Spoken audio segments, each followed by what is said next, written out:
Hi, my name's Andrea Diaz. In an attempt to share some of the most common mistakes I see folks making when they're participating in virtual meetings, I wanted to make this hopefully humorous video. It's very sarcastic in nature and tone, so please don't take offense. I truly mean well. So, are you making these mistakes?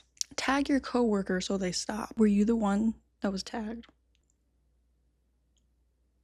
Without further ado, let's find out what those mistakes are. Number 1, stretching images instead of scaling. This is number 1 for a reason. It's very common. We love incorporating pictures and images in our presentations. I'm here for all of it. I much rather look at a picture than read a bunch of text. And I know I'm not alone in that. However, I need folks to stop stretching images like they're a pair of yoga pants from the 90s. It's not gonna fit. Let it go. I'm going to show you how to properly scale an image so it fits in your presentation or PowerPoint. So with PowerPoint open, you're gonna insert an image. Let's say you wanna include your headshot and you want it to be a little bigger. So what we're not gonna do is pull it up from the middle points because it distorts the image. Let's go back so that it's how it was originally. We're always going to make sure we scale from the corners. That maintains the proportions.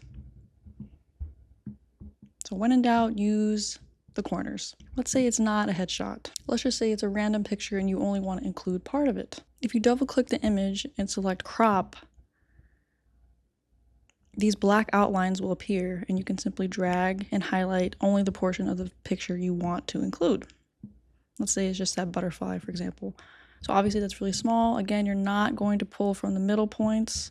You're always going to pull from the corners. And that is how you scale an image in PowerPoint. Number 2, when attending a virtual meeting, your camera isn't flattering. If you are either required to have your camera on or want to show your beautiful face, I highly recommend making sure that your camera is being used properly. I'll give you an example. If it's really dark, it's hard to see you. Make sure that you use all available light. If for whatever reason you are self-conscious about your appearance, I promise you everyone is to some extent. We are all in the same boat. But having better lighting may just be the key to unlocking some of your confidence. Another common mistake I see is folks having way too much headroom. You're lucky my camera is even on, Megan. I get it, you're shy, you want to hide. But it looks a little off and you are looking much shorter than you probably are. So let's pull that camera up just a little bit and make sure that that distance from the top of your head to the edge of the frame is minimal. See how much better that looks? Speaking of which, let's fix that camera angle.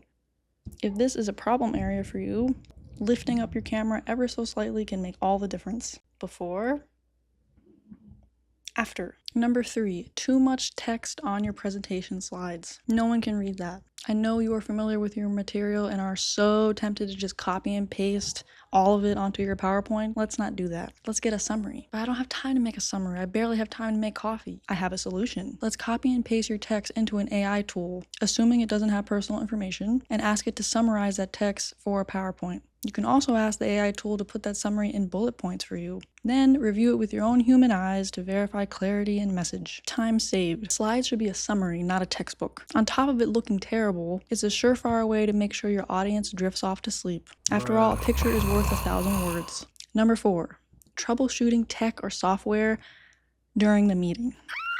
I get it, we're busy people. You may not have time to troubleshoot beforehand and you're wearing a million hats. Believe me, I understand. However, setting aside just 5 minutes before your meeting to pull up that PowerPoint, make sure that video loads, and ensuring that all your windows are operating properly can save you from a ton of embarrassment. Number 5, a non-stop monologue. In today's day and age, you need to get off your soapbox, pause, and give people a break. I don't care what you're presenting on. The latest AI tech, policy, education, anthropology, there are dozens of free options available to break up your meeting and allow for engagement. Yes, even if you are in a virtual live setting. For example, you could ask a poll question, pause to answer an audience question in the chat, play a short video, encourage folks to take a literal stretch break or bathroom break. Anyway, I hope this video was helpful for you and you picked up some tips. You are appreciated and I thank you for watching.